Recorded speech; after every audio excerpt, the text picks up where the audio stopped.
Dr. Professor Benazir Ahmed, thank you very much for joining. I know you are so busy person. Let us know. In last past few weeks, we have seen Israel-Iran war, Israel-Gaza war is going on more than 2 years. We have seen Russia-Ukraine war. My question will be health related. You know, when war happens, people dies, but there are after post-war impacts on health issues.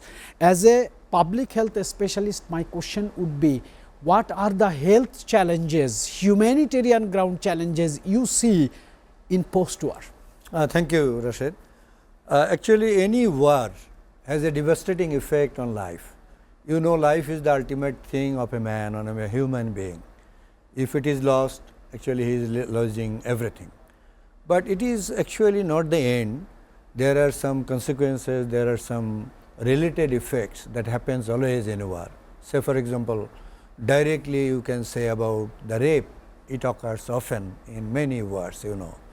It happens to the, say for example, as we have been seeing in Gaza on the hospitals and other humanitarian services, those are actually disrupted severely.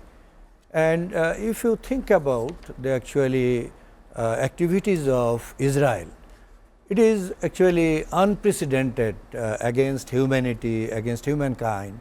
On one hand, they are actually killing people directly. On the other hand, they are destroying their habitats, they are destroying their water supply, electric supply and other amenities which are essential for sustaining life. And also even you see when they are coming to collect the actually ration and other things, supports arranged by Israel and USA even, they are just killing people. Yeah. So it is really sad, and actually we are also apprehending you know, undernutrition, gross undernutrition due to lack of nutrition, food and other supplies, especially for the children, for the mother. They will suffer from different sorts of undernutrition, and also due to lack of safe water, they will suffer from diseases like cholera and other waterborne diseases that will actually send them, or you can say push them to a vicious cycle of undernutrition, infection, undernutrition, infection and ultimately death. It is happening in Ukraine also, and also we cannot actually ignore the injuries inflicted both by the soldiers and the other people. And you see they are losing their limb, they are losing their body parts, they are severely injured. And on the other hand, the hospital supplies, the hospital services are not that adequate. Even the directors, the doctors, the nurses are being killed. Right. So we are actually experiencing a devastating thing in both. Your description Gaza and World Health Organization description is almost same.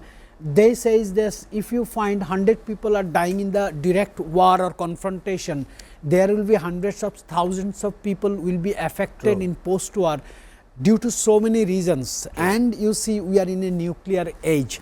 I just want to draw your attention on another very breaking news, another alarming anemia levels among women and girls. WHO, World Health Organization, warns that without intervention, an additional 18 million females in South Asia, including Bangladesh, could suffer from anemia by 2030. A regional conference is underway in Colombo today to coordinate efforts among SAARC countries, UNICEF and World Health Organization. What do you think? Actually, you can say the world is in turmoil in terms of health nowadays. One reason that Trump has started this, cutting the humanitarian assistances that were being actually supporting hundreds of countries, especially the low income countries, for hundreds of years, and actually supplementing in these areas. So on one way. Second thing is that also Trump is insisting the European countries, the NATO members, to increase their budget for defense. So they are also cutting actually these assistance for the humanitarian support and health issues, you can say. So, we are seeing that the UN organizations, say for example, WHO, UNICEF, they have been suffering from money, from fund.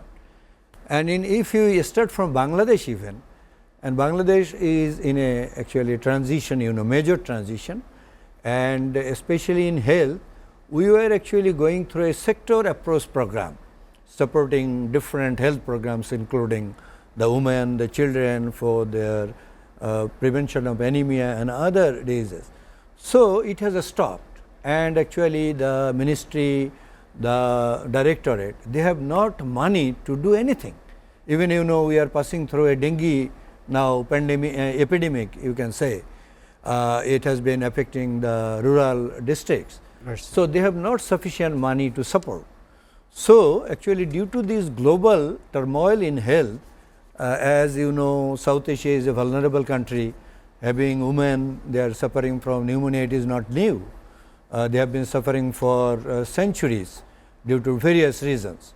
And actually it will increase, I think, due to these bad decision, I want to say, of Trump, and also echoing by the European countries, that the woman will suffer, and if the women suffer from anemia, it has multifactorial bad effects. Yes. One is that they themselves will not be able to lead a good life, they will feel weakness, they will not be able to do homework or other things they used to do, and also if they become pregnant, their newborn will suffer from anemia, from underweight, from so it's different a huge threat. Complications. It's So, it will have actually long term effect Yeah. on the health of the people of South Asia.